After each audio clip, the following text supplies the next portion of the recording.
ఏదైతే సమాజంలో అట్టడుగున సుదూర ప్రాంతాల్లో ఉండి ప్రభుత్వం తాలూకా అభివృద్ధి కార్యక్రమాలు నోచుకోలేక ఉంటున్న ప్రతి ఒక్కరికి కూడా నేనున్నాను, నేను విన్నాను, నేను కన్నాను, మీరు అధైర్యపడకండి ఏదైతే మనం చెప్పారో ఆ ప్రకారం నేనున్నాను అని చెప్పని ఆయన ఈ గత సంవత్సర కాలంలో కార్యక్రమాలు చేసి చూపెట్టారు.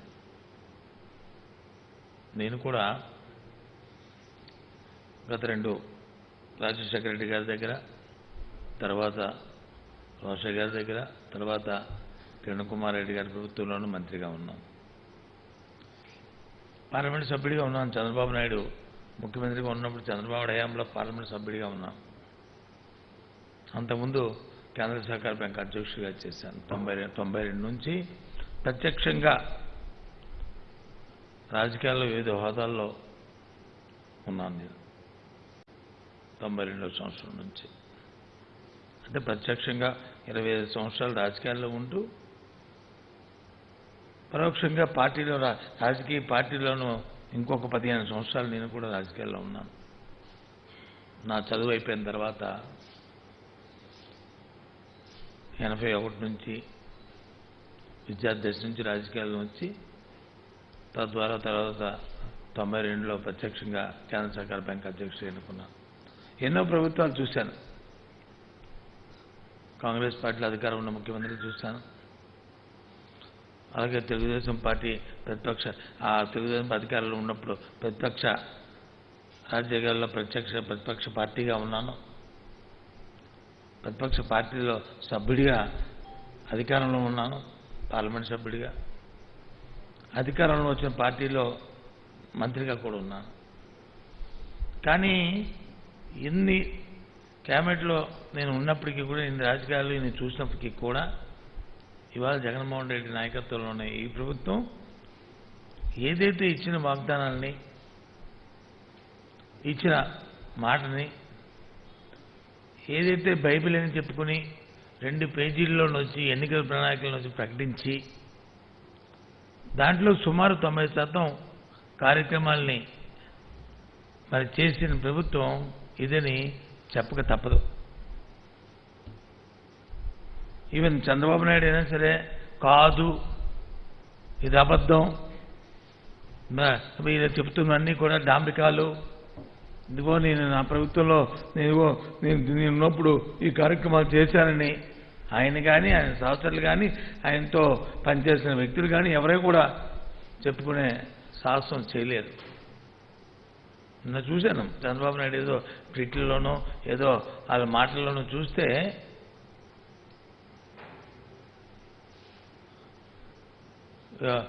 ఇది సంవత్సరానికి 75,000 రూపాయలు ఇస్తాను, 50,000 రూపాయలు ఇస్తాన్నారు, ఇది 45 సంవత్సరాలు దాటిన వాళ్ళకి ఇస్తున్నారు, కానీ అలా కాకుండా ఇస్తానని అలాంటివేవో అందులోని ఏదో కోడిగుడ్డు మీద వచ్చి వెంట్రుకలు తీస్తారు చూసి చెప్తాను చూస్తే అలాగా ఎక్కడో అలా వెతుకుతున్నారు తప్ప ప్రత్యక్షంగా ఇగో మీరు ఇచ్చారు, వేదికెక్కి ఈ మాట చెప్పారు, ఈ మాటను వచ్చి మీరు జవదాటారు, దాని మాట మార్చారని ధైర్యంగా చెప్పే స్థితిలో ఏ ఒక్కటి కూడా లేదు.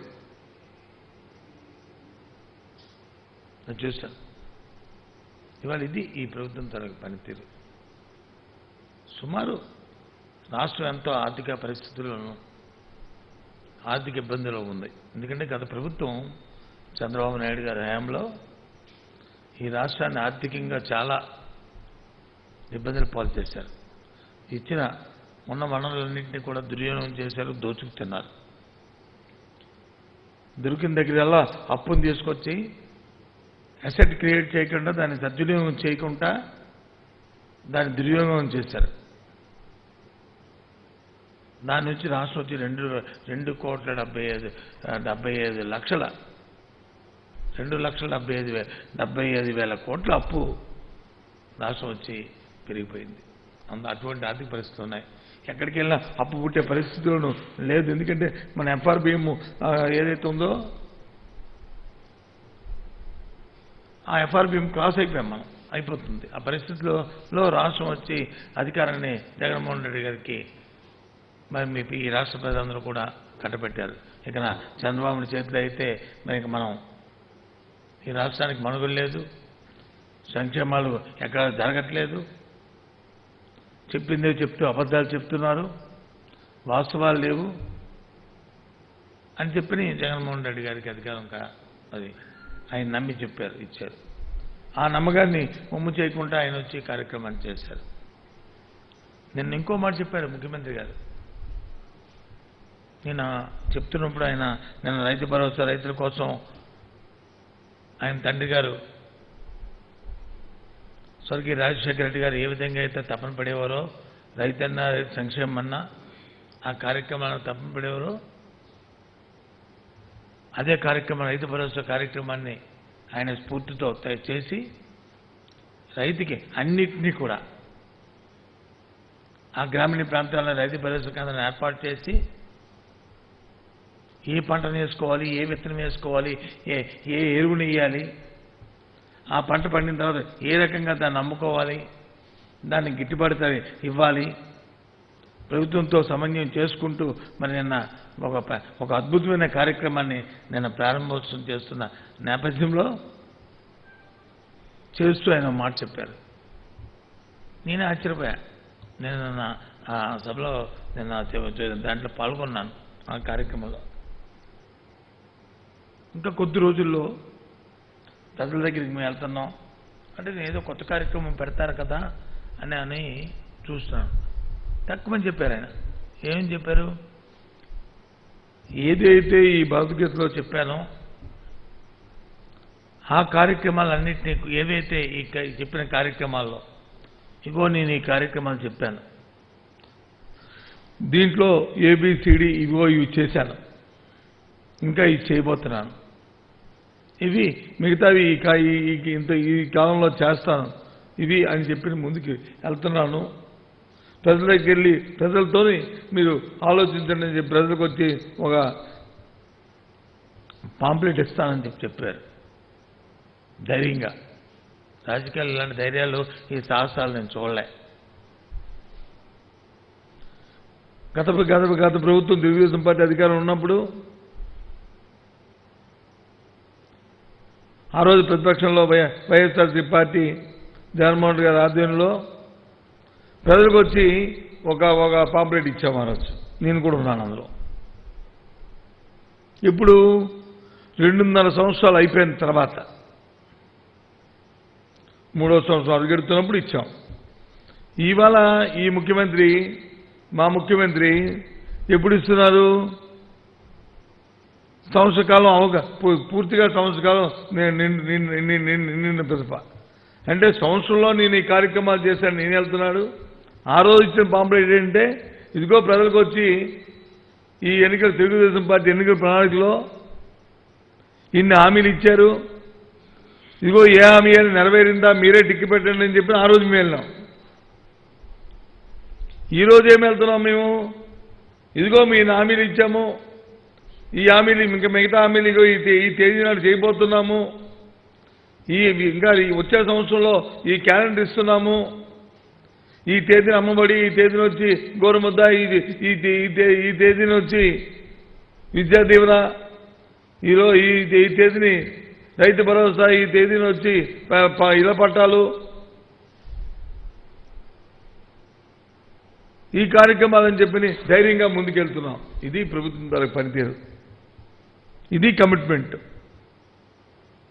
ఇది జగన్మోహన్ రెడ్డి గారి తాలూకా పరిపాలన తీరు. దీనికి వచ్చి చెలవుల పాలు మాట్లాడుతున్నారు. ఏం మాట్లాడుతున్నారో తెలుగుదేశం పార్టీ కానీ చంద్రబాబు నాయుడు కానీ ఆయన నాయకులు కానీ వారికి అర్థం అవట్లే. ఎంతసేపు వ్యంగ్యంగా హేళనగా ముఖ్యమంత్రి పదవిని కించపరిచే విధంగా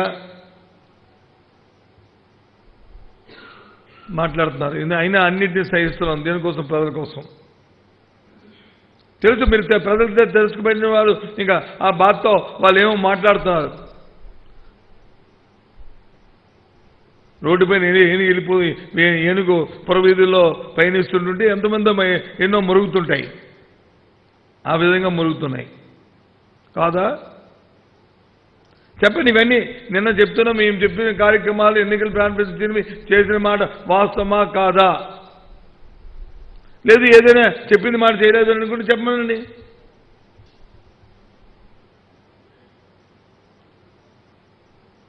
పేదలకు వచ్చి విద్యుత్ ఛార్జీలు పెంచామని చెప్పి పెద్ద గొగ్గలు పెడుతున్నారు.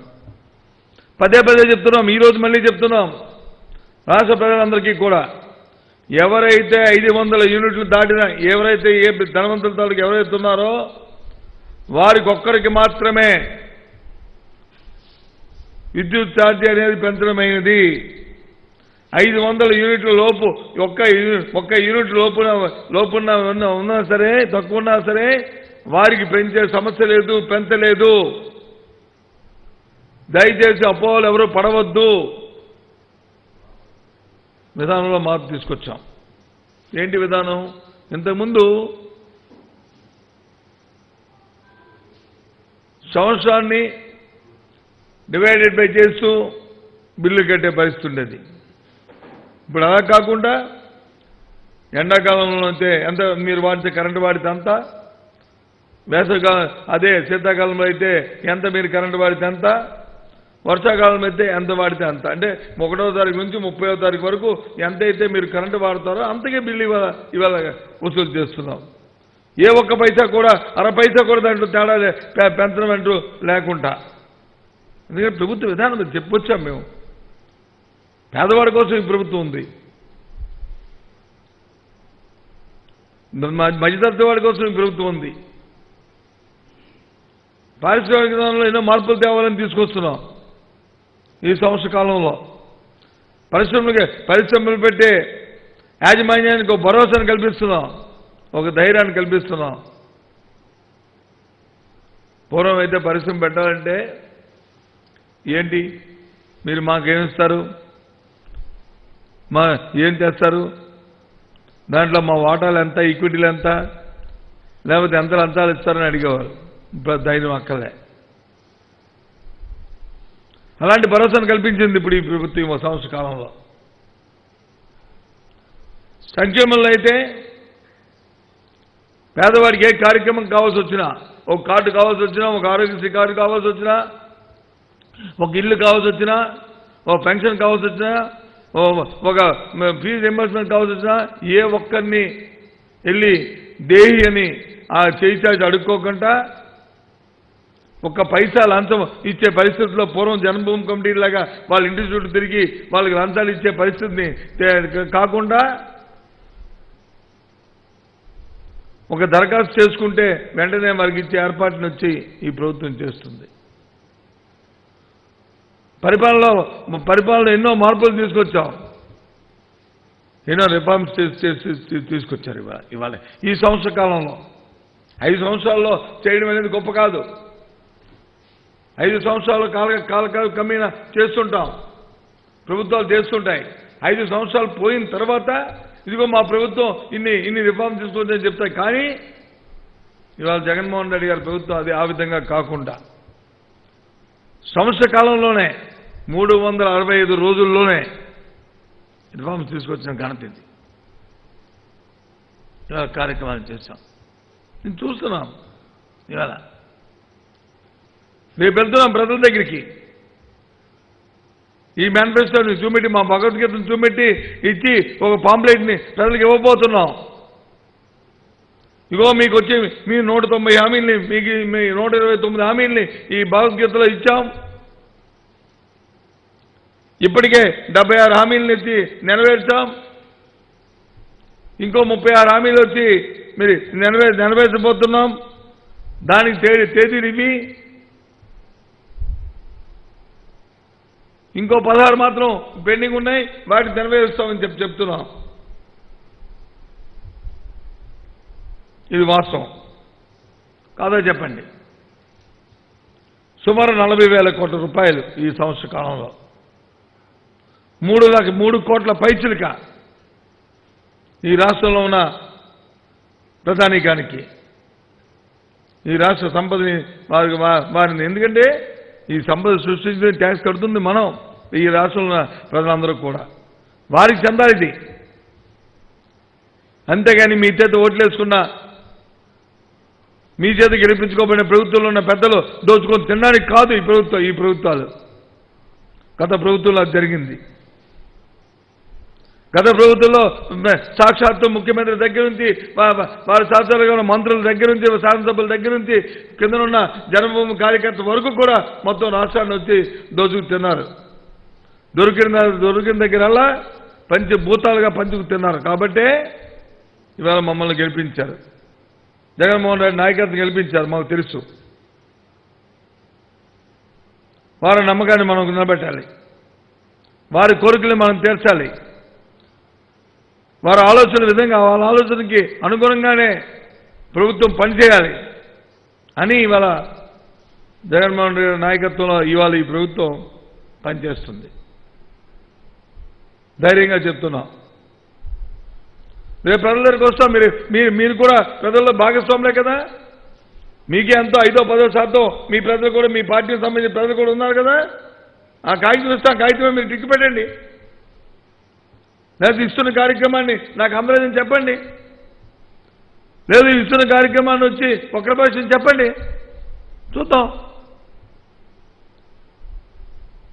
మీ ఇంట్లో ఉన్న మీ కార్యకర్త తాలూకా ఆ తల్లి తండ్రి, లేకపోతే ఆ అక్క, ఆ తమ్ముడు, వారే వాస్తవం చెప్తారు మీకు. ఇది నిజమాబద్ధం అని చెప్తారు.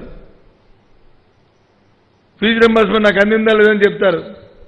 లేదా ఆరోగ్యశ్రీకి ఏదైతే 1200 డబ్బులకి ఇవాళ ఈ రాష్ట్ర ప్రభుత్వం చేస్తుందో, గత ప్రభుత్వం నిర్లక్ష్యం చేసిన కార్యక్రమాన్ని చేసిందో, వాళ్ళు ఆ వైద్యం చేసుకున్నారా లేదా మీ ఇంట్లో మీ కుటుంబ సభ్యులే చెప్తారు. చంద్రబాబు నాయుడు అడగండి మీ కార్యకర్తల్ని. లేదు మీ పెన్షన్ 2500-2250 రూపాయలు 1వ తారీఖున తలుపు తట్టి ఆ అమ్మకి ఇచ్చారో లేదో అడగండి, చెప్తారు. లేదు డయాలసిస్ తెచ్చుకున్న కిడ్నీ పేషెంట్కి 10,000 రూపాయలు 1వ తారీఖు తట్టి ఇచ్చారో లేదో అడగండి, చెప్తారు. లేదు బియ్యం ఇస్తున్నారో లేదో అడగండి, చెప్తారు. రేపు 25 లక్షల మందికి ఇళ్ళు ఇవ్వబోతున్నారు 8వ తారీఖు నాడు. మా స్వర్గీయ రాజశేఖర రెడ్డి గారి తాలూకా జయంతి రోజున జూలై 8ని ఆ మన్నాడు అడగండి. ఇంకెవరైనా ఊరుల్లో మిగిలిపోయారా అని అడగండి, చెప్తారు. లేదు తెలుగుదేశం పార్టీకి ఇచ్చామా, కాంగ్రెస్ పార్టీకి ఇచ్చామా, లేదు వైసీపీ పార్టీకి ఇచ్చామా, కమ్యూనిస్ట్కి ఇచ్చామా, లేదు ఇంకేదైనా తోక పార్టీకి ఇచ్చామా అని అడగండి. ఇవ్వలేదు అని అడగండి, చెప్తారు. మా నాయకుడు ఒకటే చెప్తున్నారు, మనకు ఆ వ్యక్తి ఓటేశాడా లేదనేది కాదు ఇక్కడ ప్రశ్న. వాడు అర్హుడా కాదా అనేది ఇక్కడ ప్రశ్న. అర్హత ఉన్న ప్రతి ఒక్కరికి కూడా పార్టీలతోనూ, కులాలతోనూ, మతాలతోనూ సంబంధం లేకుండా వాళ్ళందరికీ కూడా ప్రభుత్వం తాలూకా సంక్షేమ పథకాలు అందాలి. అది విధానం. అది మా నాన్నగారు తీసుకున్న, నాన్నగారు ఆనాడు స్వర్గీయ రాజశేఖర రెడ్డి గారి తాలూకా ఆలోచన, ఆయన స్ఫూర్తి అదే అని చెప్పారు. ఆ స్ఫూర్తి కొనసాగించాలని చెప్పారు. ఆ ప్రకారం ఇవాళ ఈ ప్రభుత్వం మరి ముందుకెళ్తుంది. ఎట్టో మాట్లాడతారు. నేను రోజున చూశాను, ఇవాళ ఉదయాన్నే అనుకుంటాను. ఎవరు మన యనమల రామకృష్ణ గారు, లేకపోతే చంద్రబాబు నాయుడు, తెలుగుదేశం పార్టీ ఏదో నిన్న మొన్న కోర్టులో ఎలక్షన్ కమిషన్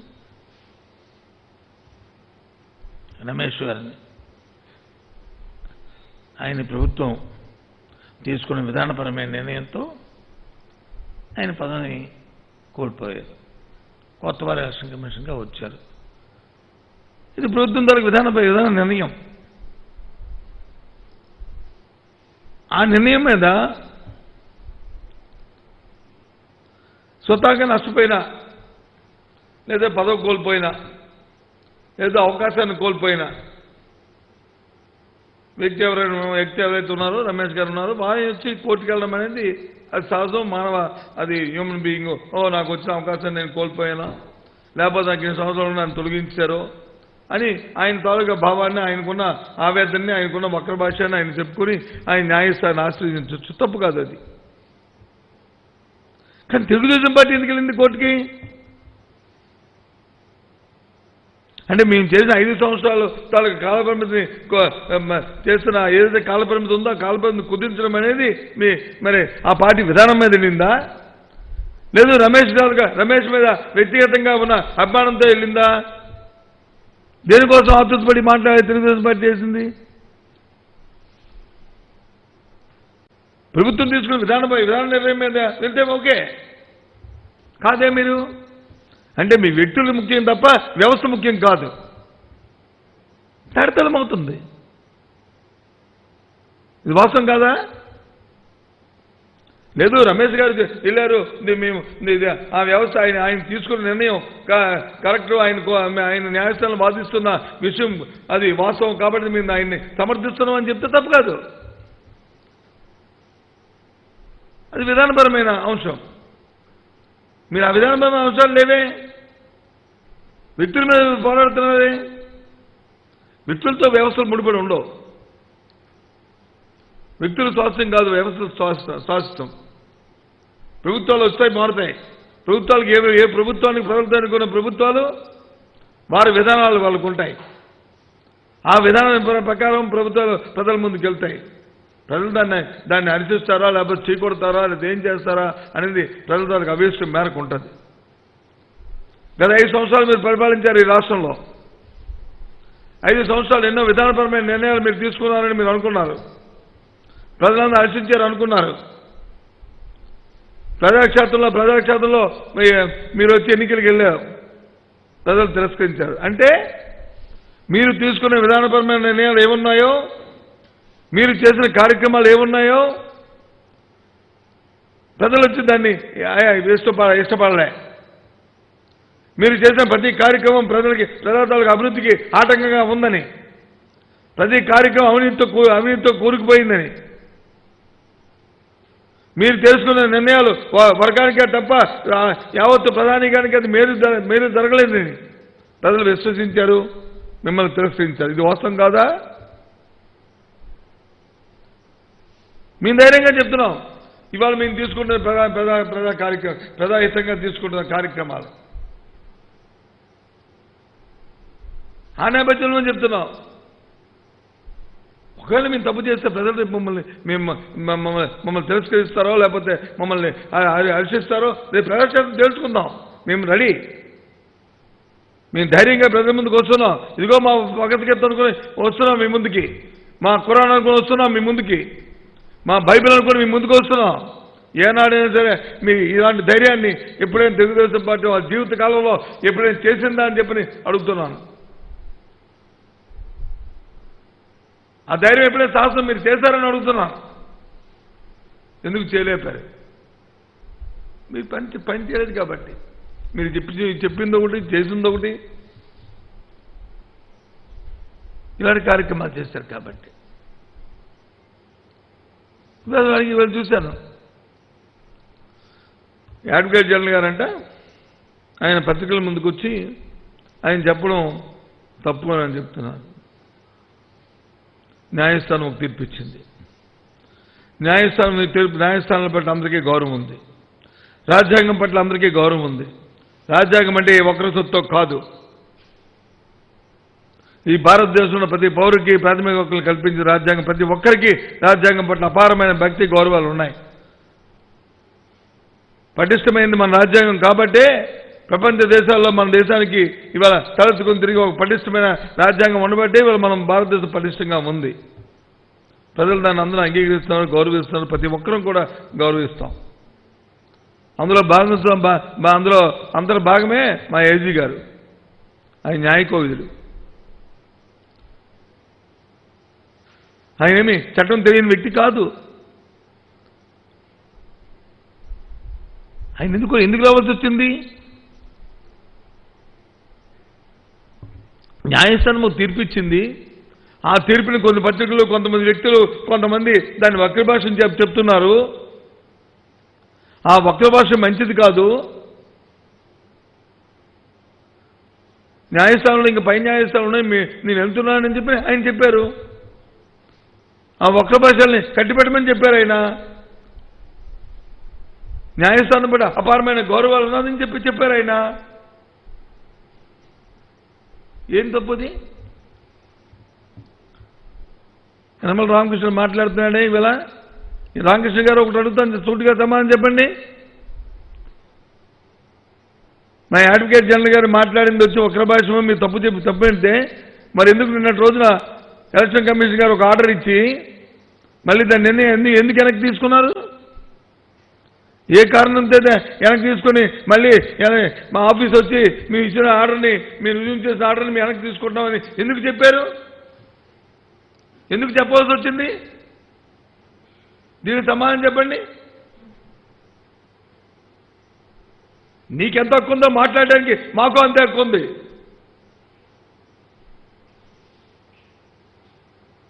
అంటే మీరు మాట్లాడితేనే అది వేదాలా?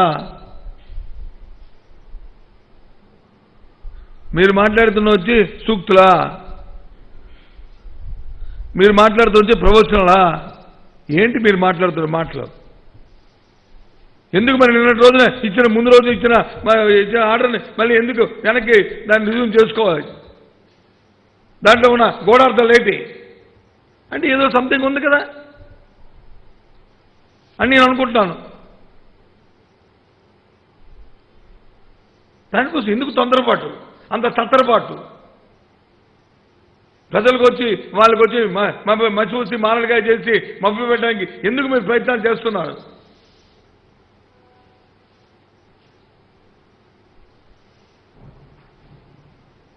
ఆ రాష్ట్ర ప్రజలు చూడండి, ఆలోచించండి.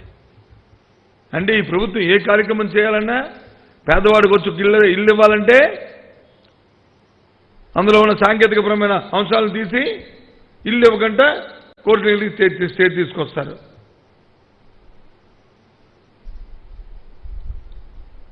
లేదు తప్పతాగి రోడ్ల మీద తిరిగితే అక్కడ జరిగిన కొన్ని సాంకేతికపరమైన అంశాలు తీసుకొచ్చి న్యాయస్థానంలో పోయి మళ్ళీ దాని మీద వచ్చి ఎంక్వైరీ వేయిస్తారు.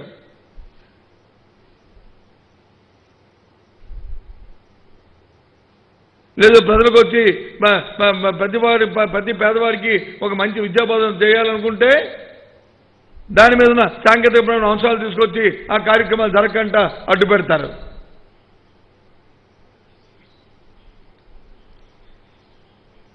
ఏంటిది?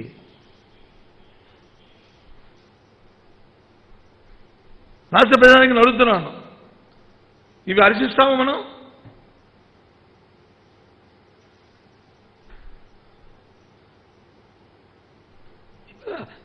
ఈ రకంగా సంవత్సర కాలంగా ప్రభుత్వం ఏ కార్యక్రమం చేస్తున్నప్పటికీ కూడా ప్రధానికానికి మంచి జరగాలని మేము కోరుకుంటూ నిర్దిష్టంతో జగన్మోహన్ రెడ్డి గారు ఒక మంచి ఆలోచనతో, ఒక దృఢ సంకల్పంతో పేదల కోసం, పేదల తాలూకా జీవన ప్రమాణాలు మార్చడానికి, వాళ్ళ ఆర్థిక పరిస్థితులు మెరుగుపరచడానికి చేస్తే ఇంతెందుకండి?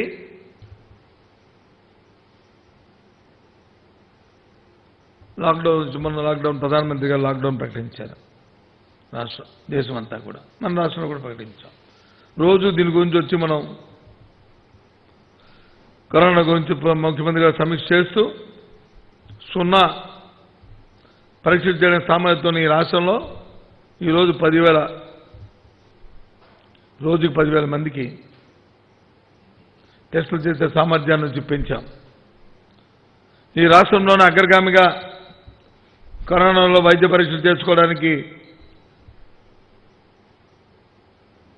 ఇవాళ అగ్రగామిగా ఉంది ఆంధ్ర రాష్ట్రం. ఇది వాస్తవం కాదా? చెప్పండి. అంత సాంకేతిక పరిజ్ఞానంతో ఇవన్నీ చేస్తున్నాం. మా శాసనసభ్యులు, మా నాయకులు, మా వాళ్ళు అందరూ ఈ కరోనాలో వారికి తగ్గట్లు కొంత అందరూ కూడా విత్తనంతో పేదవాడికి వాళ్ళు కొన్న దాంట్లో కొంతైనా ఇస్తూ దాన ధర్మాలు చేస్తూ నిత్యం కార్యక్రమాలు చేశారు. మా శాసనసభ్యులు కూడా చేశారు. కొందరు వచ్చి కొద్ది పెద్ద ఎత్తున చేసే కార్యక్రమం చేశారు. కొందరు అటు ఇటు కొన్ని నిబంధనల్ని ఉల్లంఘించారేటో నాకేం తెలియదు, కానీ ఉల్లంఘించారేటో దాని మీద సాంకేతికపరమైన అంశాలు పెట్టి న్యాయస్థానంలో పోయారు. మా ఎమ్మెల్యేలు చేసిన కార్యక్రమం ఏంటి? పేదవాడికి పట్టి దండం పెట్టడానికి, స్వచ్ఛందంగా సహాయ కార్యక్రమం చేయడానికి వాటి కోసం వెళ్ళారు. మన అట్టాసంగా చంద్రబాబు నాయుడు వచ్చాడు, హైదరాబాద్ నుంచి వచ్చారు. దేనికోసం? రాజకీయం కోసం. దేనికోసం వచ్చారు హైదరాబాద్? వాళ్ళ పార్టీ కార్యక్రమం కోసం. పేదవాడికి పట్టి దండం పెట్టడానికో, పేదవాడికి సహాయం చేయడానికో, లేదా జరుగుతున్న సంఘటనల్ని, పాలిమార్చి సంఘటనల్ని పోనీ వెళ్ళి ఏదో చూడడానికో, వాళ్ళు పరామర్శించడానికో రాలే. వాళ్ళ పార్టీ వ్యక్తిగత కార్యక్రమాలకు వస్తే వందలాది మంది వెళ్ళి ఆయన వచ్చి ఆహ్వానం పలికి మరి లాక్డౌన్ సంఘటనలన్నీ మరి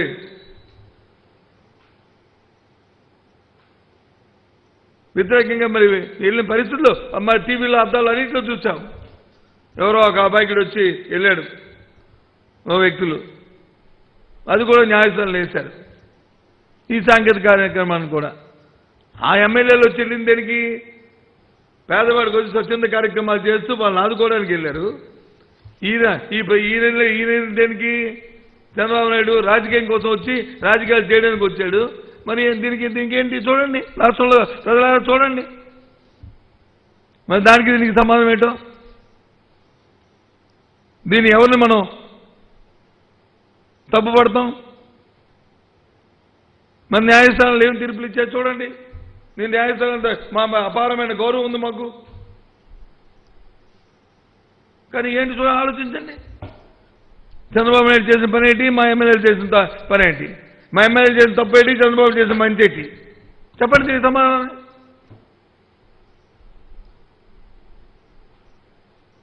ఈ రకమైన ప్రతిదాన్ని ఏదో సాంకేతికపరమైన కార్యక్రమం చూస్తే ఆ పేదవాళ్ళకి ఇస్తున్న ఆ సహాయాన్ని కూడా అందకంట న్యాయస్థానానికి వెళ్ళి అడ్డు పెట్టారు. చూడండి, ఇప్పుడు అడ్డు పెట్టిన ప్రభుత్వం ఊరుకున్నాడా? ఆయన వచ్చాడు. అంటే ఎదురువాడు చూసి చేస్తే తప్పు, నేను చేస్తే ఒప్పు. ఇది కాబట్టి ఇవి ఇవాళ రాష్ట్రంలో పరిస్థితి. ఎవరో నేను చూశాను, అవినీతి అన్నారు, సంవత్సర కాలం అయింది, ఎక్కడ మీరు దాన్ని చూపెట్టారు అడుగుతున్నాను. సిగ్గుండాలా మాట్లాడినారు? అసలు రాష్ట్రంలో జరుగుతున్న కార్యక్రమాలని తెలుసుకుంటున్నారా మీరు? రివర్స్ టెండింగ్కి వెళ్తే 2,000 కోట్ల రూపాయలు వచ్చి ఆదా అయింది రాష్ట్ర ప్రభుత్వం కదా, అది అవినీతి కాదా? ఒక మా టిట్కో ఇండ్లలో వెళ్తే 360 కోట్ల రూపాయలు పేదవాడి తాలూకు కడుపు కొడుతున్న డబ్బు మిగిలింది ప్రభుత్వానికి. ఇది అవినీతి కాదా? ఇది వాస్తవం కాదా? ఇది అబద్ధమా? చెప్పండి. ఏంటో నాకు అర్థం అవట్లే.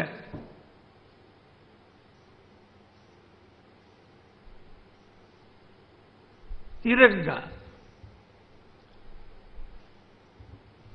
కాబట్టి ఈరోజు మీ ద్వారా రాష్ట్ర ప్రజానీకానికి తెలియజేసుకుంటున్నాం. నిన్నటి రోజు మా ముఖ్యమంత్రి గారు జగన్మోహన్ రెడ్డి గారు గత 6 రోజులుగా ఈ రాష్ట్రంలో జరుగుతున్న రంజకమైన పరిపాలన గురించి, ఈ సంవత్సర కాలంలో మీరు మీ ఆశీస్సుతో వచ్చిన ఈ ప్రభుత్వం చేసిన కార్యక్రమాల గురించి, మీ ముంగటికే పరిపాలన తీసుకొచ్చి చేసిన కార్యక్రమాలు ఎన్నింటినీ కూడా మీకు విశదీకరించి, ఎన్ని ఇబ్బందులు ఎన్ని ఆటంకాలు పెట్టినప్పటికీ కూడా ప్రతిపక్ష పార్టీలో దుర్మార్గమైన ఆలోచనలతో చేసినప్పటికీ కూడా వాటిని అధిగమిస్తూ విజయవంతంగా సంవత్సర కాలం పాటు మీతో వచ్చి ఇంకా రాబోయే కాలం 4 సంవత్సరాల్లో ఇంకా మంచి కార్యక్రమాలు చేస్తూ మీకు ఇచ్చిన ప్రతి మాట నెరవేర్చుకోవడం కాకుండా ఆ కాలంలో వచ్చిన మార్పులతో పాటు వస్తున్న విధాన మార్పులను చేసుకుంటూ మీ జీవన సమంతిలో ఒక మార్పును తీసుకొచ్చి ఒక అద్భుతమైన పరిపాలన అందించాలనే ఆలోచనతో తపంతో ఉన్న జగన్మోహన్ రెడ్డి గారికి మీ ఆశీస్సులు కావాలని మరొకసారి మిమ్మల్ని కోరుతూ ఒక మంచి పరిపాలనని రాబోయే 4 సంవత్సరాలు ఇస్తామని, ఒక దమ్మన నాయకుడు, ఒక ధైర్యం ఉన్న నాయకుడు మా జగన్మోహన్ రెడ్డి గారు ఇవాళ రేపు మీ ముందుకి ఒక పాంప్లెట్ ఇవ్వబోతున్నాను. ఈ కార్యక్రమాలతో దయచేసి దాంట్లో మీ సలహాని సూచన కూడా ఇవ్వండి అని కోరుతున్నాను. ఓకే, ఇంకేమున్నాయా బాబు?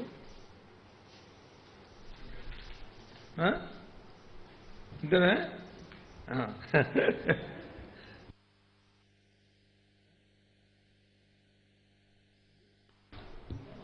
ఏమి అడిగారు, నాకేం భయం లేదు. ఏదో మీరు అడుగుతారని నేను మా మాట నాకేం లేదు. మీరు అడగండి చెప్పారు కదా. నిన్ను రాజధానికి ఏంటి సంబంధం?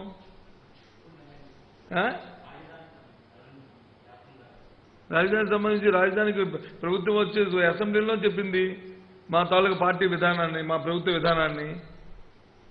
దాంట్లో సాంకేతికపరమైన అంశాలు తీసుకుని మన న్యాయస్థానాలకు వెళ్ళి అనుకున్నారు. రానియండి, వెయిట్. మా విధానం, మా ప్రభుత్వ విధానాన్ని ముఖ్యమంత్రి గారు చెప్పారు కదా.